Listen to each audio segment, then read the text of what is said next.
አርዕስተ ዜና ጠቅላይ ሚኒስትር አብይ አህመድ በኦሮሚያ ክልል የገበታ ለትውልድ መርሃ ግብር አካል የሆነውን የሃሮ ደንዲ ሎጅን መረቁ።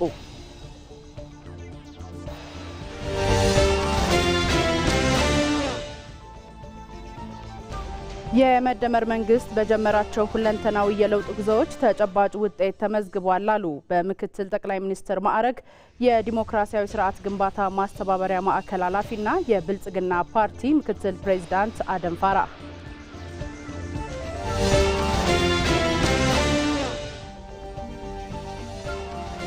የባህር ዳር ከተማ ነዋሪዎች የተራዘሙ የመራጮች የምዝገባ ቀናትን በመጠቀም በሰባተኛው ጠቅላላ ምርጫ ለመሳተፍ የሚያስችላቸውን ካርድ እየወሰዱ ነው።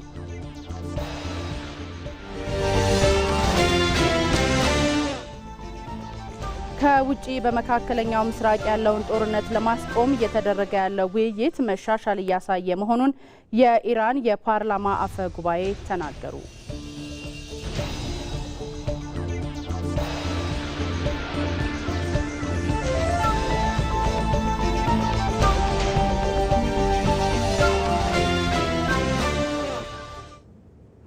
ጤና ይስጥልን እንዴት ውላችኋል ተመልካቾቻችን ከኢትዮጵያ ቴሌቪዥን 7 ሰዓት ሆኗል የቀን 7 ሰዓት ዜናዎችን ወደ እናንተ እናደርሳለን ዜናዎችን የመራው ሰናይት ብርሃኔ ከመላው የስቱዲዮ ባልደረቦቻችን ጋር በጋራ በመሆን ቆይታ አደርጋለሁ ወደ መጀመሪያው ዜና አልፋለሁ ጠቅላይ ሚኒስትር አብይ አህመድ በኦሮሚያ ክልል የገበታ ለትውልድ መርሃ ግብር አካል የሆነውን የሃሮ ደንዲ ሎጅን መረቁ ይህ ስፍራ የተፈጥሮ ስነ ምህዳሩን የጠበቀ የቱሪዝም መዳረሻ ከመሆን ባለፈ ዘመናዊ ስነ ህንጻ ከተፈጥሮ የልብ ትርታ ጋር የተዋሃደበት የኢትዮጵያ አዲስ ገጽታ ነው።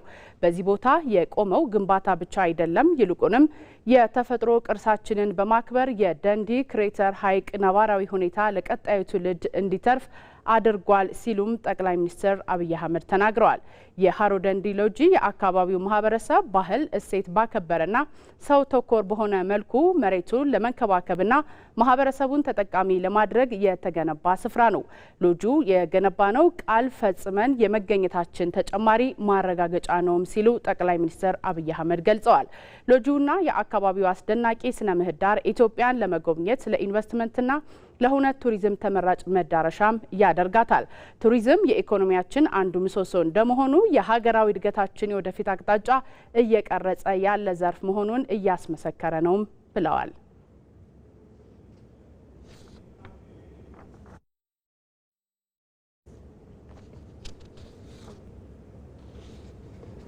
ፍላጎትን ከአቅም ጋር አቀናጅቶ ግልጽ ግብ በመያዝ ለውጤታማነት ቁልፍ መሆኑን በተለያዩ ዘርፎች እየተመዘገቡ ያሉ ስኬቶች እያረጋገጡ ይገኛሉ። በተለይ በቱሪዝም ዘርፍ ተግባራዊ እየተደረጉ ያሉ የገበታ ፕሮጀክት የኢትዮጵያን እውነት መልክና ተፈጥሯዊ ጸጋ ለዓለም በማስተዋወቅ ረገድ አይን ገላጭ ሚና እየተጫወቱ ነው። ጠቅላይ ሚኒስትር አብይ አህመድ እንደገለጹት ተፈጥሮ፣ ታሪክና ባህል በአንድ ጥላ ስር የያዙት እነዚህ ስፍራዎች እንደ ደንዲ ሎጂ ያሉ ፕሮጀክቶች በመንግስት ጥረት ብቻ ሳይሆን በባህል ሀብቶች ንቁ ተሳትፎና ትብብር ጭምር የተገነቡ ድንቅ ስፍራዎች ናቸው። የእነዚህ ፕሮጀክቶች ፋይዳ በመዝናኛ ስፍራ ብቻ የሚገደብ አይደለም ብለዋል ጠቅላይ ሚኒስትር አብይ አህመድ። አክለውም እንዳብራሩት ፕሮጀክቱ በሚከተሉ ዘርፎች የጎላ ሚና እንዳላቸውም አብራርተዋል። ኢትዮጵያ ታሪክ አላት። ኢትዮጵያ ካልቸር አላት። ያንን ለማሳየት የሚያስችል ምቹ ኢንፍራስትራክቸር ግን አልነበራትም። ያንን ቀይር የሚል እሳቤ ነበር። በገበታ ለሀገር፣ በገበታ ለሸገር፣ በገበታ ለትውልድ የሰራናቸው ስራዎች ባለሀብት አስተባብረን በመንግስት በጀት በመንግስት ሀብት ሳይሆን የቱሪዝም ሴክተሩን አይን ገልጠን አስተምረን ፕራይቬት ሴክተር እንዲገባ ማድረግ አለብን የሚል ነበር። ወንጪን በገበታ ሰራ ነው። ደንዲን ፕራይቬት ሰራው። ሶማሌ ላይ ሸበሌ ላይ በገበታ ሰራን፣ ከጎኑ ፕራይቬት ገባ። በይኑናን ሰራን፣ አዋሽ ፕራይቬት ገባ። አርባ ምንጭ ሰራን፣ ፕራይቬቶች ገቡ። ጅማ ፕራይቬት ገባ ከገበታ ጎን። ሚዛን ተፈሪ እንደምታውቁት ፕራይቬት ገባ። ከዚህ ቀደም እነዚህ ሁሉ ፕራይቬት ሴክተሮች ምን እጅ እግራቸውን ያዛቸው የተባለ እንደሆነ በግልጽ ስትራቴጂ የሚደገፉ መሆን ስላልቻሉ አሁን በጣም በስፋት ስራ ጀምረዋል። ለዚህ ለኮፕ እንኳን ስንወያይ አሁን 20 ሺህ ገደማ ያለው የአልጋ ካፓሲቲያችን እንግዳይ መቀበል ወደ 80 ሺህ ለማሳደግ የሚያስችሉ ስራዎች ኢትዮጵያ ውስጥ የተሰሩ ነው። በጣም ትልቅ ስራ ነው። ከዚህ ላይ እንግዲህ ኤርፖርቱ፣ መንገዱ፣ ኢነርጂው እየተጨማመረ ሲሄድ እየመገበው ሲሄድ ዘሆል ፖሊሲውን በከፍተኛ ደረጃ አጉልቶ ያሳያል። አሁን የምንገኘው ደንዲ ሎጅ ነው። ከወንጪ 13 ኪሎ ሜትር ገደማ ራቅ ይላል። በጣም የሚያምር መልክዓ ምድር ነው። የሚያምር መልክዓ ምድር መሆኑ ብቻ ግን አይደለም። በጣም የሚደንቀው ይሄ ወንጪ፣ ደንዲ፣ ወሊሶ የሚባለው እዚህ በ30-40 ኪሎ ሜትር ራዲየስ ውስጥ ያለ ከባቢ ተአምራዊ የሆነ ታሪካዊ አካባቢ ነው። ኢትዮጵያን እንደ ኢትዮጵያ የሰሩ፣ ኢትዮጵያን እንደ ኢትዮጵያ ያቆሙ፣ ለኢትዮጵያ ደማቸውን ያፈሰሱ፣ አጥንታቸውን የከሰከሱ፣ የጀግንነት ልክ የሆኑ፣ የኢትዮጵያዊነት ልክ የሆኑ፣ የኢትዮጵያዊነት መገለጫ የሆኑ ጀግኖች የፈሩት እዚህ አካባቢ ነው። ይህንን ታሪክ ይህንን እውነታ መግለጥና ማሳየት የምንችለው እንደዚህ ያሉ ቦታዎች አብረው ሲገለጡ ነው። ሰው እዚህ ሲመጣ የሀብቴ አባ መላ ሀገር፣ የባልቻ አባ ነፍሶ ሀገር፣ የገረሱ ዱኪ ሀገር፣ የከቤ ብዙነሽ ሀገር እያለ ታሪካቸውን እየመነዘረ ጠላትን ወራሪን እንዴት አሽመድምደው የኢትዮጵያን ነጻነት እንዳስጠበቁና ኢትዮጵያ ምትል ሀገር ስትሸጋገር ቆይታ እኛ ጋር እንደደረሰች የኛም ኃላፊነት እነሱን መስሎ እነሱን ተከትሎ ማሸጋገር እንደሆነ ለማሳየት ለመግለጥ ያግዛል። ፕሮጀክቶቹ በሚገነቡባቸው አካባቢዎች መንገዶችና ሌሎች መሰረታዊ አገልግሎቶችን ይዘው ይመጣሉ። የአካባቢውን ማህበረሰብ የስራ ዕድል ከመፍጠር ባለፈም የንግድ እንቅስቃሴን ያነቃቃሉ። ይህም የቱሪዝም ገቢን በማሳደግ ለኢኮኖሚ ግንባታ ትልቅ አቅም እየሆነ ይገኛል። እንግዲህ ደንዲ እንደምታዩት በጣም በተፈጥሮ የበለጸገ የሚያምር ቦታ ነው። ያ ታሪክ አለ፣ ተፈጥሮ አለ።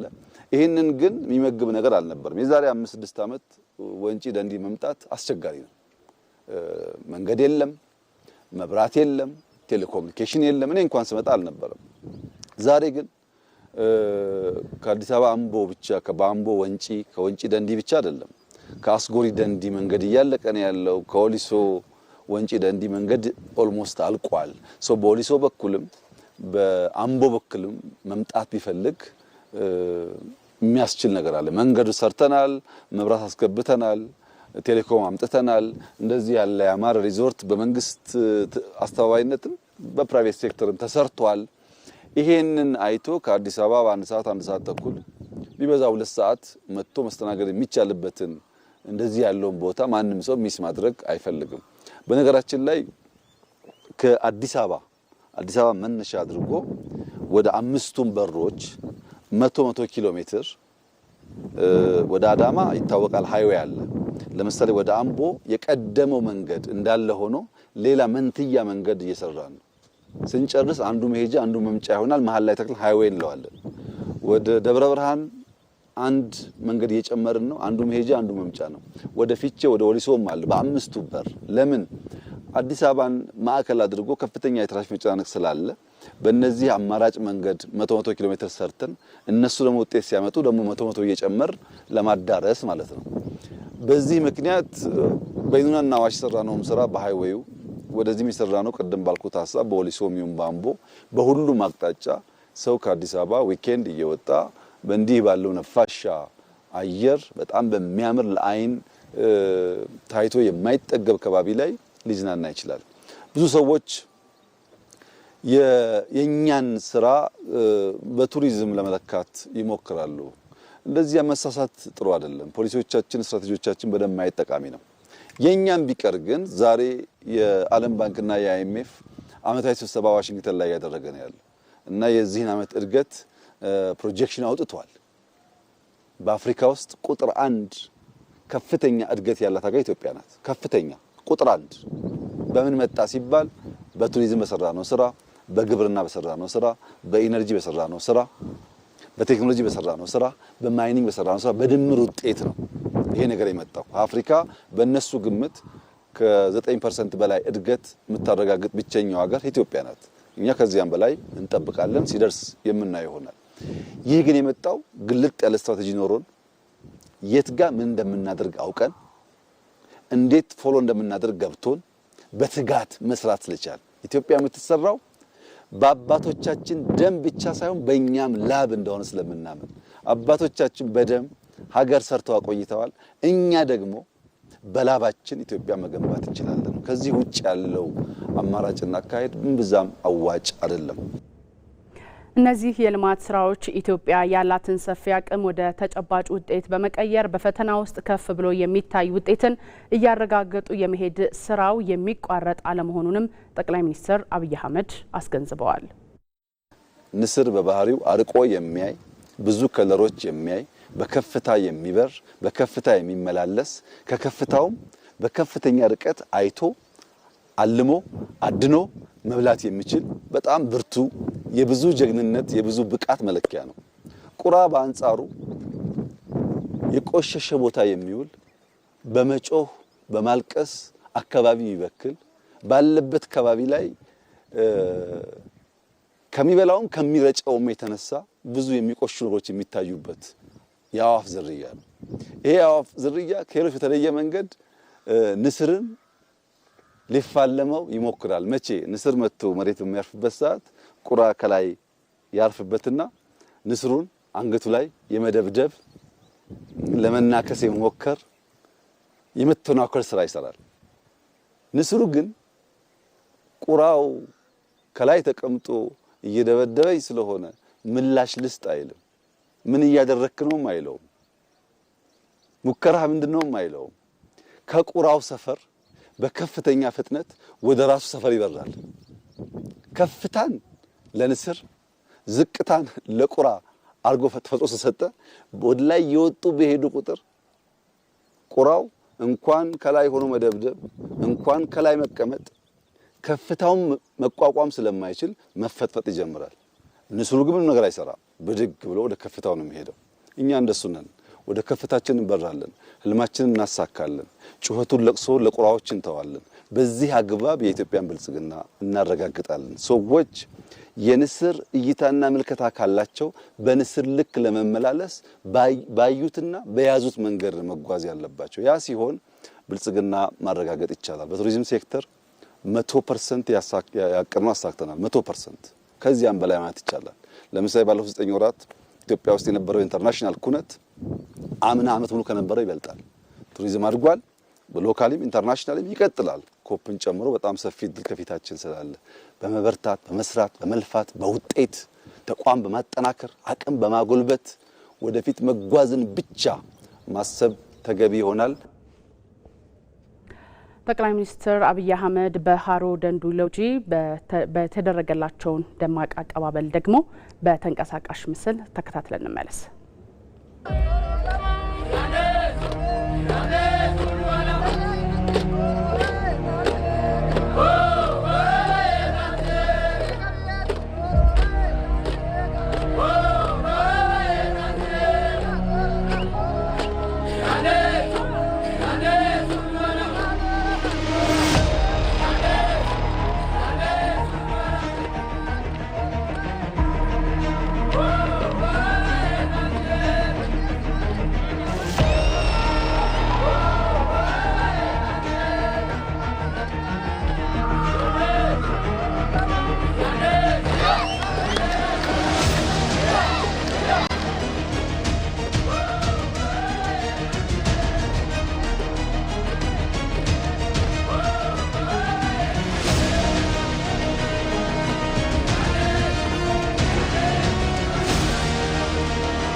በሀገር አቀፍ ደረጃ ትኩረት ተሰጥቶ እየተሰራባቸው ከሚገኙ የልማት ስራዎች መካከል አንዱ የሆነው የበቆሎ መስኖ ልማት በከፍተኛ ስኬት ላይ እንደሚገኝ ጠቅላይ ሚኒስትር አብይ አህመድ ገለጹ።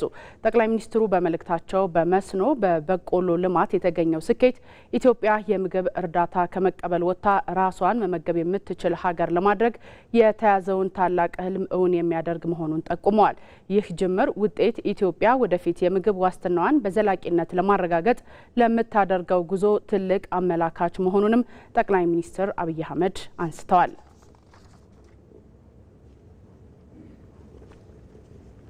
የመደመር መንግስት በጀመራቸው ሁለንተናዊ የለውጥ ጉዞዎች ተጨባጭ ውጤት ተመዝግቧል ሲሉ በምክትል ጠቅላይ ሚኒስትር ማዕረግ የዲሞክራሲ ስርዓት ግንባታ ማስተባበሪያ ማዕከል ኃላፊና የብልጽግና ፓርቲ ምክትል ፕሬዚዳንት አደም ፋራህ ገልጸዋል። ኢትዮጵያ በዲጂታል ሽግግርና በሰው ተኮር የልማት ስራዎች አዲስ የታሪክ ምዕራፍ ላይ እንደምትገኝም አመላክተዋል። መሐመድ አልቃድር የአንድ ሀገር እድገትና ልማት ስኬት የሚለካው በዜጎች ሁለንተናዊ ለውጥ ነው። ኢትዮጵያም ባለፉት ጥቂት ዓመታት በያዘችው የልማት ጉዞ መሰረቷን ሰው ተኮር ተግባራት ላይ አድርጋለች። የብልጽግና ፓርቲ ምክትል ፕሬዚዳንትና የዋና ጽህፈት ቤት ኃላፊ አደም ፋራህ መንግስት የሚነድፋቸው ፖሊሲዎችና ፕሮጀክቶች የዜጎችን የዕለት ተዕለት ህይወት፣ ባህልና እሴቶችን ያከበሩ ሰው ተኮር መሆናቸውን ያነሳሉ። ማንኛውም የመደመር መንግስት የልማት ስራ የሚገመገምበት ሚዛን የልማት ስራዎቹ በሰው ህይወት ላይ ምን አይነት ለውጥ ያመጣሉ የሚለው ስለመሆኑም ያነሳሉ። አጠቃላይ መንግስታት የሚሰሯቸው ስራዎች ሰው ተኮር ሊሆኑ ይገባል።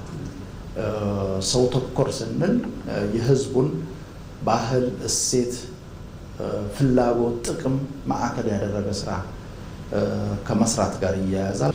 በተለይም በእድገት በልማት ሂደት ወደ ኋላ ሊቀሩ የሚችሉ ሊጎዱ የሚችሉ የህብረተሰብ ክፍሎችን ታሳቢ አድርጎ ያንን ክፍተት ሊሞላ የሚችል ስራ የመስራት ጉዳይ ነው። ስለዚህ የእቅዶች መነሻም አጠቃላይ እቅዱን ተግባራዊ ለማድረግ በሚደረገው ሂደትም ወይም በሚደረገው ጥረትም በአጠቃላይ በሂደቱ እና በውጤቱም ሰውን ታሳቢ የማድረግ ጉዳይ ነው። ባለፉት ዓመታት መንግስታችን እነዚህን ታሳቢ በማድረግ በአጭር ጊዜ ውስጥ ለውጥ አምጥቷል። የኢትዮጵያን እድገት ለማፋጠንና ካደጉ ሀገራት ተርታም ለማሰለፍ መንግስት ችግሮችን በአሮጌ አሰራር ሳይሆን በአዲስና ፈጠራ በተሞላበት እይታ የትላንት ክፍተቶችን እየሞላ ስለመሆኑም ተናግረዋል።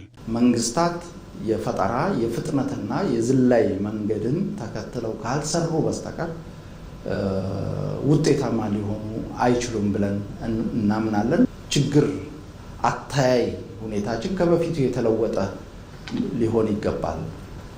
ችግሮችን የምናይበት መንገድ በአዲስ አስተሳሰብ፣ በአዲስ እይታ፣ በአዲስ አሰራር የተቃኘ ሊሆን ይገባል። ፍጥነት ስንል ጊዜን እንደ ትልቅ ሀብት ቆጥሮ በአግባቡ የመጠቀም ጉዳይ ነው። ቅልጥፍናን የማረጋገጥ ጉዳይ ነው። የዝላይ መንገድ ስንል በአጭር ጊዜ ውስጥ ካደጉት ሀገራት ጋር ለመስተካከል ባደጉት ሀገራትና ባላደጉ ሀገራት መካከል ያለውን ልዩነት ለማጥበብ ከተለመደው አሰራር ወይም የእድገት ምዕራፎች በዘለለ ያንን አሳጥሮ ባጠረ ጊዜ ውስጥ ለውጥ ለማምጣት የሚያስችል አቅጣጫ የመከተል ጉዳይ ነው። እንደ ሀገር ባለፉት ዓመታት መንግስታችን እነዚህን ታሳቢ በማድረግ በአጭር ጊዜ ውስጥ ለውጥ አምጥቷል። የዲጂታል ኢትዮጵያ ራዕይና የቴክኖሎጂ ስኬት የኢትዮጵያን የመሰረተ ልማት ዝርጋታ ከማፋጠናቸውም ባለፈ የዜጎችን የቴክኖሎጂ እውቀት ያጎለበቱ ስለመሆናቸውም ኃላፊው ገልጸዋል። የመጀመሪያው የመሰረተ ልማት ዝርጋታ ነው። በተለይ የመረጃ ማከማቻና ማስተላለፊያ መሰረተ ልማቶችን በሚገባ ማደራጀት ያስፈልጋል። ሁለተኛው መሰረታዊ ጉዳይ የሰው ኃይል በተለይ የክህሎት ልማቱ ነው። ስለዚህ ከዚህ አኳያ እንደ ሀገር የ5 ሚሊዮን ኮደርስ ኢኒሺዬቲቭ ጀምረን በሚሊዮኖች የሚቆጠሩ ወጣቶች ስልጠና እየወሰዱ ሰርቲፋይድ እየሆኑ ሰርቲፊኬት እያገኙ ይገኛሉ። ሌላው መሰረታዊ ጉዳይ የኤአይ አጠቃቀምን የማሻሻል ጉዳይ ነው። ከዚህ ጋር ኢትዮጵያ ፈርቀዳጅ ነች። እንደሚታወቀው ከአፍሪካ በቀዳሚነት የአርቲፊሻል ኢንተለጀንስ ኢንስቲትዩት በማቋቋም ለሌሎች አርአያ የሆነ ስራ ሰርታለች። በዚህ ረገድ ሌሎች አፍሪካውያን ወንድሞችና እህቶች ከኢትዮጵያ ብዙ ይማራሉ ብለን እናምናለን። የብልጽግና ፓርቲ ምክትል ፕሬዚዳንትና የዋና ጽህፈት ቤት ኃላፊው አደም ፋራህ በመንግስት በግል ዘርፍና በህዝብ ትብብር የሚሰሩ የልማት ስራዎች ኢትዮጵያን ወደ ተሻለ የኢኮኖሚ ከፍታ እያሸጋግሯት መሆኑን ገልጸው በዚህም ዜጎች በሀገራቸው ብልጽግና ላይ ያላቸው ተሳትፎ እያደገ ስለመምጣቱም ተናግረዋል። በአማራ ክልል በዘንድሮ የበጋ መስኖ ስንዴ ልማት እስከ አሁን ከ5.8 ሚሊዮን ኩንታል በላይ ምርት ተሰበሰበ። የአማራ ክልል ግብርና ቢሮ የመስኖ ተቋማት አጠቃቀም አስተዳደርና ጥገና ዳይሬክተር አቶ ምኒልክ ሙላቱ ከኤቢሲ ጋር ባደረጉት ቆይታ የበጋ መስኖ ስንዴ ልማት በክልሉ መልማት ከጀመረበት ጊዜ ጀምሮ ዘርፉ ብዙ ፋይዳዎችን እያስገኘ ነው ብለዋል። እንደ ሪፖርተራችን ተስፋውን ደስታ ዘገባ በዘንድሮ የበጋ መስኖ ስንዴ ልማት በክልሉ ከ359 ሺህ ሄክታር መሬት በላይ የበጋ ስንዴ የለማ ሲሆን በዚህም በምርት ዘመኑ ከ13 ሚሊዮን ኩንታል በላይ ምርት ለመሰብሰብ እየተሰራ ነው። እንደ ክልል የመጀመሪያ የተደረገው ምንድነው ለበጋ መስኖ ስንዴ የሚሆኑ ክላስተሮችንና ዞኖችን መለየት እንዲሁም ለዚህ ተስማሚ የሚሆኑ ከተማ አስተዳደሮችን በአጠቃላይ እንደ ክልል 23 ክላስተሮች በመለየት በበጀት ዓመቱ 350 ሺህ ሄክታር በላይ እናሸፍናለን ተብሎ በማሰብ 319547 በዘር የተሸፈነ በበጋ መስኖ ስንዴ የተሸፈነ ነው። በአጠቃላይ የምርት ዓመቱ ሲያልቅ ወይም በይብንቱ ሲያልቅ ከ13.6 ሚሊዮን ኩንታል ምርት በላይ የበጋ መስኖ ስንዴ እንሰበስባለን ተብሎ በክልል እየተሰራበት ያለው ሁኔታ ነው ያለው። የሐዋሳ ከተማ የኮሪደር ልማት ስራ የጠንካራ የስራ ባህልና የሕዝብ ተሳትፎ ውጤት ነው አሉ የሐዋሳ ከተማ አስተዳደር። የከተማ አስተዳደሩ በሐዋሳ ከተማ በተለያዩ ዙሮች በተከናወኑ የኮሪደር ልማት ስራዎች አስተዋጽኦ ላበረከቱ አካላት እውቅናን ሰጥቷል። አስረሳው ወጌሼ በጠንካራ የስራ ባህልና በሰፊ የሕዝብ ተሳትፎ እውን የሆነው የሐዋሳ ከተማ የኮሪደር ልማት ስራ የከተማዋን ገጽታ በእጅጉ ቀይሮታል። የሐዋሳ ከተማ አስተዳደርም በዚህ ሂደት ተሳትፎ ላደረጉ አካላት የእውቅናና የምስጋና መርሃ ግብር አካሂደዋል። የኮሪደር ልማት ስራው የበርካታ ግለሰቦችና ተቋማት ትብብር የታየበት ነው ያሉት የሐዋሳ ከተማ ከንቲባ አቶ ጥራቱ በየነ ተግባሩ የዜጎችን ሕይወት ያሻሻለ ስለመሆኑ ተናግረዋል። በአጠቃላይ 10.1 ኪሎ ሜትር መንገድ ላይ ዘመናዊ የኮሪደር ልማት ስራዎችን አከናውነናል። ይህ ልማት ስራችን የሰውን ሕይወት የሚያሻሽል ከተማን የሚያዘምን በዚህ ስኬት ሳንዘናጋ በዚህ ስኬት ሳንታበይ ቀጣይ ስራዎቻችንን በላቀ ፍጥነትና ጥራት ለመስራት ቁርጠኛ መሆን ይጠበቅብናል። የከተማ አስተዳደሩ በኮሪደር ልማቱ አስተዋጽኦ ላበረከቱ ተቋማትና ግለሰቦች እውቅና የሰጠ ሲሆን ይህም ለቀጣይ የልማት ስራዎች መነሳሳት የሚፈጥር ስለመሆኑ ተጠቁመዋል። የይርጋለም ኮንስትራክሽን አስተዋጽኦ አብዛኛውን የኮሪደሩን ስራ የመንገዱን ስራ ይሸፍናል። እንግዲህ ዛሬ እውቅና ተሰጥቶናል። በግልም በመንግስትም በኮንስትራክሽኑ ሐዋሳ ከተማን ለማስዋብና ከኢትዮጵያ አንደኛ ከተማ ለማድረግ ድርጅታችን ይተጋል። በሙያዬ አገለግላለሁ አልኩኝ እና ለዚህ ፐርፐዝ የሚሆነውን አፈር ከመለየት አንጻር የሳሩ አይነት አለው ሳር ያንንም በልየታው ላይ ትንሽ ኮንትሪቢዩሽን አድርጌ ያለሁኝ ለማለት እችላለሁኝ። ሌላ ባህል ልጆች እንዲማሩ 24 በ7 የሚሆኑ ተግባራዊ አድርገን እስከ ምሽቱ 7 እስከ 8 ሰዓት ድረስ እየሰራን ነበርና እኛም ደስ ብሎናል። ጥሩ ነው። በመርሃ ግብሩ ላይ የተገኙት በብልጽግና ፓርቲ የሲዳማ ክልል ቅርንጫፍ ጽህፈት ቤት ኃላፊው አቶ አብርሃም ማርሻሉ በልማት ስራው ላይ የታየው ቅንጅታዊ አሰራር ተጠናክሮ መቀጠል አለበት ብለዋል። የክልል አመራር፣ የከተማ አመራር፣ ኮንትራክተር፣ ባለሀብት፣ የከተማ ነዋሪ በአጠቃላይ በአንድነት በመቆሙ ምክንያት የመጣ ውጤት ነው። ይህን ስራ እንዳሳካችሁ በቀጣይነት በአራተኛው ዙር ላይ የሚሰራውን የኮሪደር ልማት ስራና የሐይቅ ዳርቻውን ልማት ስራ አሳካችሁ ለሚቀጥለውም ለመመሰጋገን ፈጣሪ ያብቃ። በሐዋሳ ከተማ በአራተኛው ምዕራፍ 3.4 ኪሎ ሜትር የሚሸፍን የኮሪደር ልማት ስራ የሚከናወን ሲሆን የሐዋሳ ሐይቅ ዳርቻ ልማትንም በቅርቡ ለመጀመር ዝግጅቶች መጠናቀቃቸውን የከተማ አስተዳደሩ አስታውቋል።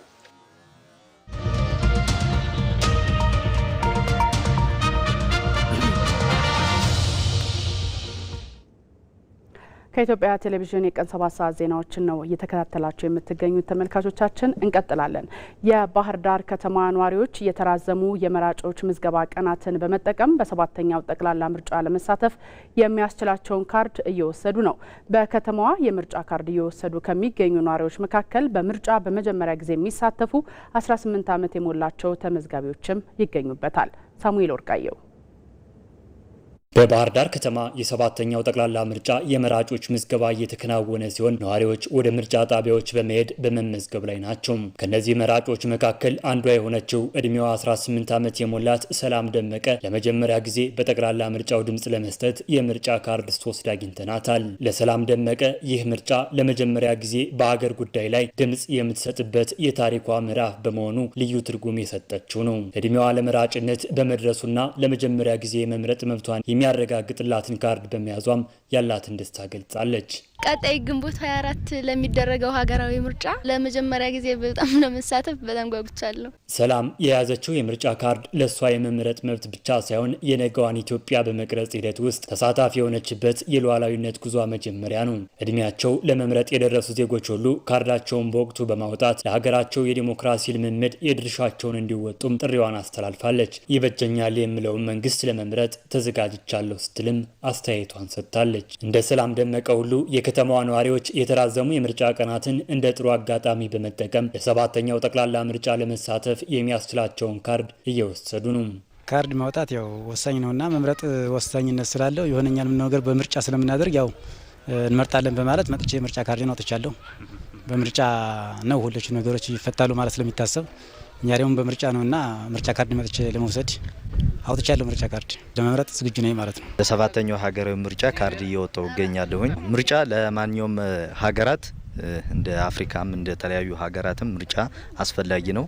ማንኛውም ማህበረሰብ በሚመርጠው ድምጽ ተደምሮ ነው የመልካም አስተዳደርም የልማትም ችግሮች የሚፈቱ እና ምርጫ ካርድ በማንኛውም ሰው በማውጣት የሀገር ማስቀጠል እንዳለብን በዚሁ አጋጣሚ ለመግለጽ ፈልጋለሁ። በድምጽ መስጫው ዕለት ይበጀኛል ይጠቅመኛል የምንለው መንግስት ለመምረጥ ያስችለን ዘንድ በተለያዩ ሚዲያዎች የሚካሄዱ የፖለቲካ ፓርቲዎች ክርክሮችን እየተከታተሉ መሆናቸውንም ነዋሪዎች አንስተዋል። ዜጎች ህጋዊ ስልጣን ያለው መንግስት በማቋቋም የተረጋጋ ሀገረ መንግስት ለመገንባት ምርጫ ያለውን ፋይዳ በመገንዘብ በቀሪ ቀናት ካርዳቸውን በእጃቸው እንዲይዙም ጠይቀዋል። የልማቱንም ወጣቱንም ያሳተፈ የወጣቱ የስራ እድል ፈጠራ የሚፈጠርለት ማንኛውም ማህበረሰብ በሰላም ወጥቶ ገብቶ የሚንቀሳቀስበት ሀገር የሚፈጠር መንግስት እንዲሆን እንፈልጋለን። እንደ ወጣቶች ማንኛውም ማህበረሰብ ምርጫ ካርድ የምርጫ ካርድን አስፈላጊነት ተረድቶ ምርጫ ካርድ እንዲያወጣ እስከ ሚያዝያ 14 ድረስ ስለሆነ ከዛ በፊት ማንኛውም ማህበረሰብ ምርጫ ካርድ እንዲያወጣና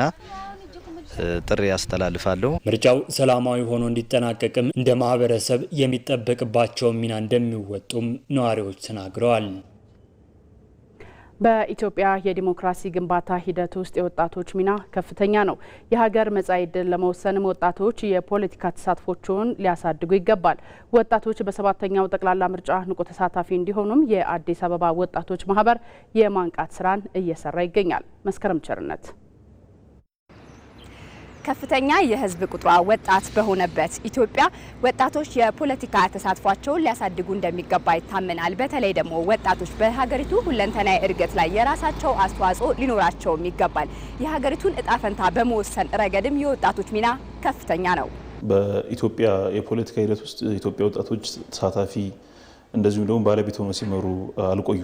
ባለፉት ጊዜያቶች ውስጥ በተለይ ኢትዮጵያ ውስጥ ባለው ፖለቲካ እንደምናየው በ60ዎቹና 80ዎቹ በነበሩ ፖለቲከኞች ሲመራ ነው የቆየው ማለት ነው። ስለዚህ ኢትዮጵያ ወጣቶች ኢትዮጵያ ውስጥ የሚገኘው ማህበረሰብ ከፍተኛ ቁጥር እንደመያዛቸው አኳያ በኢትዮጵያ ፖለቲካ ውስጥ ባለቤት ሆነው የመሪነት ሚና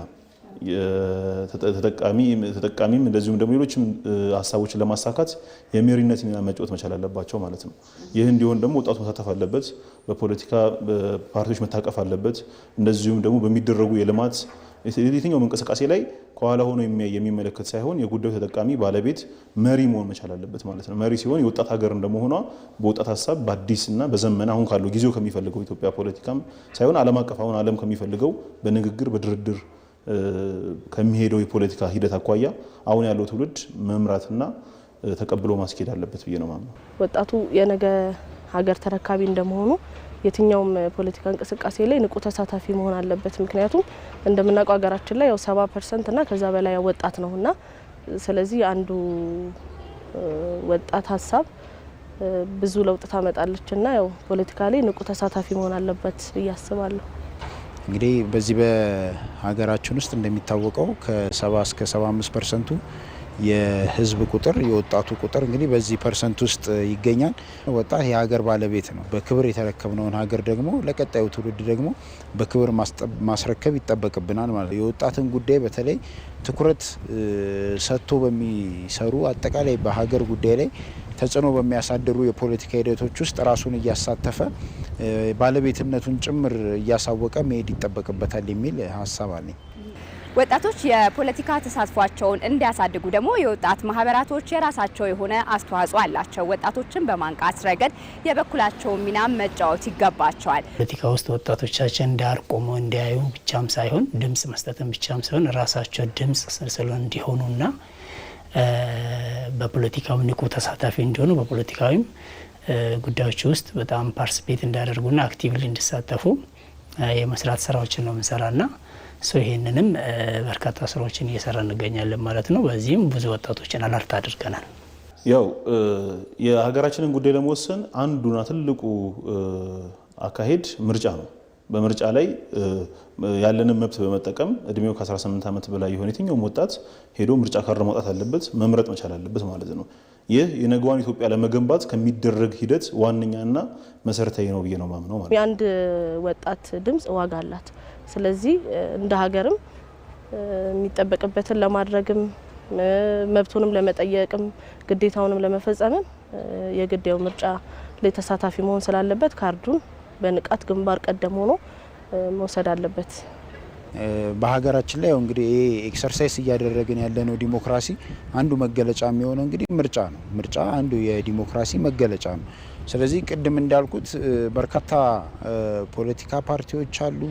አሁንም በተለያዩ ሚዲያዎች ላይ እንግዲህ ተፎካካሪ ፓርቲዎች ገዢው ፓርቲ ጨምሮ የተለያየ ፖሊሲያቸውን እያቀረቡ ያለበት ሁኔታ ነው ያለው። ስለዚህ ወጣቱ እነዚህ ፓርቲዎች የሚያቀርቡትን የተለያዩ ፖሊሲዎች በተለይ ለወጣቱ ክፍል ምን ይዘው መጥተዋል፣ የትኛውን ፖሊሲ ነው ይዘው የመጡት፣ የትኛው ማኒፌስቶቸው ነው ጥቅም ላይ እየዋለ ያለው የሚለውን ነገር ለቀጣይ ለኔስ የሚጠቅመኝ የትኛውን ነው የሚለውን ነገር ከግንዛቤ መክተት ያስፈልጋል። የአንድ ሰው ድምጽ ቫልዩ አላት በምርጫ ሂደት ውስጥና ከዛ አንፃር ድምጻቸው ቫልዩ እንዳላት ድምጻቸው ለቀጣይ 5 ዓመት እቺ ነገር ለሚያስተዳድር ፓርቲ በጣም የራሱ የሆነ ቫልዩ ስላለው ይህን ቫልዩ ደግሞ በራሳቸው ድምጽ የሚፈልጉትን መንግስት የሚመርጡበት አሁን ካርድ ማውጣት ግዴታ ስለሆነ ካርድ ማውጣት መቻል አለባቸው ማንኛውም ወጣት ማለት ነው።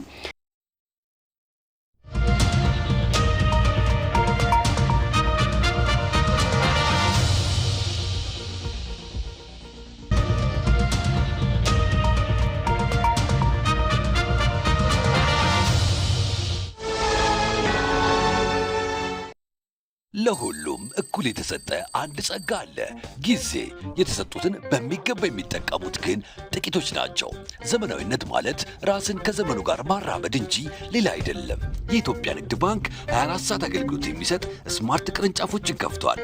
ይህን ወሳኝ የባንክ አገልግሎት ምዕራፍ ከሚያስተዋውቁት ከመጀመሪያዎቹ መሃል መሆኔ ደስታ ይሰጠኛል።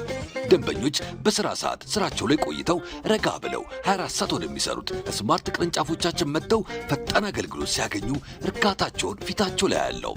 በአዲስ አበባ በቦሌ፣ በአብይ፣ በተፈራ ደግፌ፣ በኤርቱ ለቦ፣ በአራዳ ጊዮርጊስ እንዲሁም በመስቀል ስኩዌር ስማርት ቅርንጫፎቻችን ሂሳብ ከመክፈት ዓለም አቀፍና የሀገር ውስጥ የመገበያያ ካርዶችን አዘው በደቂቃ ውስጥ እስከ መቀበል ማንኛውንም የገንዘብ መጠን ገቢ ከማድረግ ቼክና የውጭ ሀገር ገንዘቦችን እስከ መበንዘር ማንኛውንም የባንክ አገልግሎት ራሱን በቀላሉ በሚያስተናግዱባቸው ማሽኖች ወይንም እንደኔ በድምፅና በቪዲዮ በሚያግዙ የባንክ ሰራተኞች በኩል ያገኛሉ። በነገው የባንክ አሰራር ላይ ዛሬ ስለምናገለግሎት ደስ ይለናል። የኢትዮጵያ ንግድ ባንክ ሁሌም የሚተማመኑበት ባንክ። እንቀጥላለን። ዘንድሮ ወደ ከፍተኛ ትምህርት ተቋማት የሚቀላቀሉ የ12ኛ ክፍል ተማሪዎች ዝግጅት እያደረጉ ነው። ተማሪዎቹ በንድፈ ሀሳብ ከሚማሩት በተጨማሪ በሳይንስ ትምህርቶችም ተግባር ተኮር ዝግጅት ማድረጋቸውን ቀጥለዋል። የትምህርት ሚኒስቴር በበኩሉ የተሻለ ውጤት እንዲመዘገብ ለበርካታ ተማሪዎች የማጠናከሪያ ትምህርት እየሰጠው ነው ብሏል። ሪፖርተራችን መሀሪ አለሙ በተለያዩ የሁለተኛ ደረጃ ትምህርት ቤቶች ቅኝት አድርጓል። ተከታትለን እንመለስ።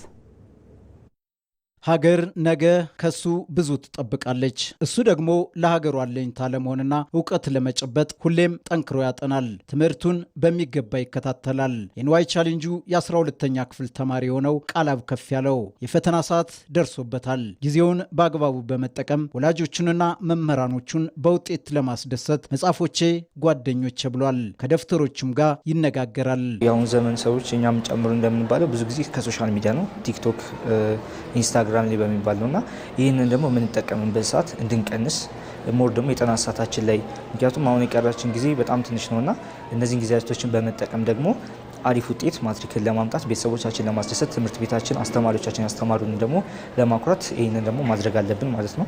ተማሪ ኢንሽኩር መኮንንና ሌሎች የትምህርት ቤቱ ተማሪዎችም የእርስ በርስ ንግግራቸውን ቀንሰው ትውልድ ተረካቢነታቸውን በማወቅ ለላቀ ውጤት በመትጋት ያጠናሉ። ላይብረሪ መጠቀም ያስገድዳል። መጽሐፍቶችን ከዚህ ለመውሰድ ሪፈር ለማድረግ የተለያዩ ኤግዛም ቡኮችን እንዲሁም ደግሞ መጽሐፍቶችን ይብን ገበያ ላይ የማይገኙ ብዙ መጽሐፍቶች እዚህ ላይብረሪ እናገኛቸዋሉና እነሱን ለማግኘት ፕላስ ደግሞ የላቀም ውጤት ለማምጣት ላይብረሪ መጠቀም ስለሚያስፈልግ ያው እጠቀማለሁ ላይብረሪ። ተማሪዎች በየትምህርት ቤታቸው እንዲሁ ከሚማሩትና ከሚነገሩት ባለፈ ሳይንሳዊ የሆኑትንም በተጨባጭ እንዲህ ያያሉ፣ ይመራመራሉ።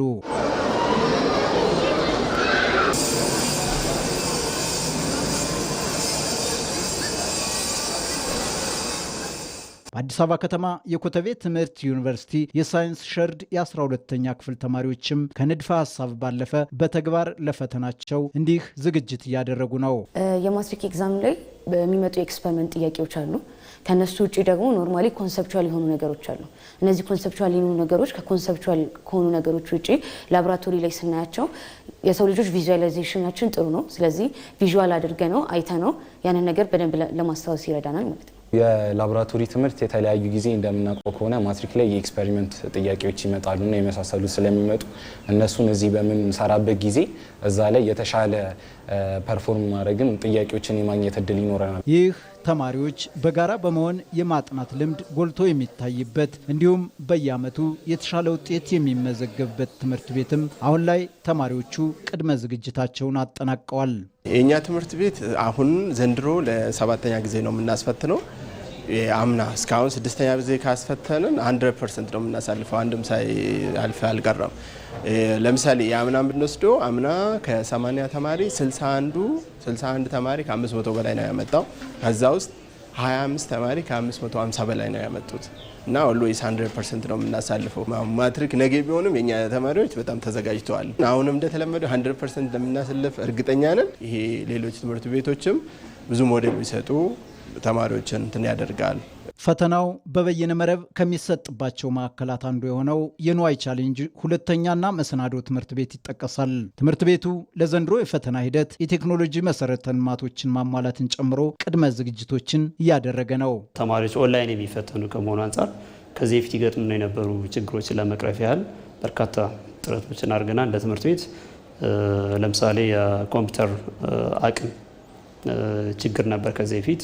እነዚህን የማሳደግ የኢንተርኔት አቅም እንተን አብዛኛውን ተማሪ ሊያስፈትን በሚችል መንገድ የኮምፒውተር ቁጥሮችን ከፍ በማድረግ በርካታ ዝግጅቶችን እያደረግን ነው። በአዲስ አበባ የተለያዩ ትምህርት ቤቶችን ጨምሮ እንግዲህ በሀገር አቀፍ ደረጃ ተማሪዎች ዝግጅት እያደረጉ መሆናቸውን ነው እንግዲህ ትምህርት ሚኒስቴር ያስታወቀው። በሁሉም ደረጃ ያለው እንደተጠበቀ ሆኖ ሁለተኛ ደረጃን ስንመለከት ለብቻው ከ9 እስከ 12ኛ ክፍል በአጠቃላይ በተለየ ደግሞ 12ኛ ክፍል ለማብቃት የሚያስችል የማጠናከሪያ ስትራቴጂ እየሰራን ያለ ነው። በዚህ ዓመትም ቀጥለናል። ከ400 ሺህ በላይ ተማሪዎች በማጠናከሪያ እያለፉ ነው ያሉት አሁን ማለት ነው። በዚህ ዓመት የሚሰጠው የበይነ መረብ ፈተና የተሻለ እንዲሆን የነበሩ ችግሮችን ለመፍታት የሚያስችል እቅድ አቅደን ከክልሎችና ባለድርሻ አካላት ጋር በጋራ እየሰራን እንገኛለን። ልክ እንደ ታታሪውና የነገ ህልሙን እውን ለማድረግ እንደሚጥረው ተማሪ ቃላብ ከፍ ያለው ሁሉ መሰል ተማሪዎችም ለነገዋ የኢትዮጵያ እድገት መረጋገጥ ጠንክረው ማጥናት ይጠበቅባቸዋል። ከውጭ የኢራን ባለስልጣናት ጦርነቱን ለማስቆም ከአሜሪካ ጋር የተደረገው ውይይት መሻሻል እያሳየ መሆኑን የኢራን የፓርላማ አፈ ጉባኤ ተናግረዋል።